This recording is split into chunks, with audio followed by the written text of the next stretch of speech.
Iltimos, aloqada qoling. Beeline mijozlarni qo'llab-quvvatlash markazi mutaxassisi 7 daqiqadan so'ng sizga javob beradi. Пожалуйста, оставайтесь на связи. Специалист Центра поддержки клиентов Beeline ответит на ваш звонок через 7 минут. Assalomu Beeline mag'lub eshitaman. Alo, assalomu alaykum. Eshitaman savollaringizni. Alo. Eshitaman savollaringizni, yaxshi xizmatingiz. Bayram kunlari nimaga ishlamadi, yaxshi? Nima ishlamadi?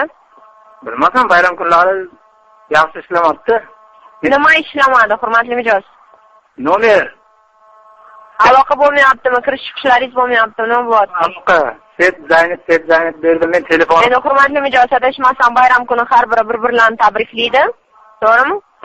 To'g'ri, men telefonimdanmi deb o'ylab shaharga chiqib. Xotirlamang, sizning raqamingizni hammasi yaxshi. Hozir bayramona kayfiyatda hammasi bir-biriga qo'ng'iroq qilyapti va shu sababli ko'pinchilikda aloqasi band bo'lishi mumkin. Hozir esa aloqada hammasi joyida.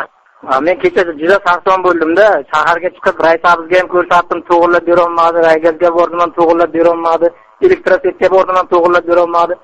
Oxiri jonimga tegib, pasportni stolga bordim-da, ular ham telefoningiz emas dedi. Shu menimcha shu onamdan hurmatli mijoz, demak pasportni stolga hech qanday aloqasi yo'q. Mazga yana bir bor tushuntirib berdim aloqaga nima bo'lganligini. Hozir aloqalar hammasi joyida, xavotirlanmang. Menga aloqa bo'yicha boshqa savollaringiz yo'qmi? Odamlar aytdi, 100 yilga o'tma MTS yaxshi deb. Men 100 yilga o'tibman, hozir bu 100 yilmi o'zi? Bu Beeline kompaniyasi, hurmatli mijoz. Beeline kompaniyasidan O'zbekiston ichida hali aloqa bo'yicha yaxshi ishlaydigan kompaniya yo'q, xavotirlanmang. Ha, kecha men direktorga tabriklamadim, hozir eshitib turibdi. Sevgilimga 8-mart bilan tabriklayman.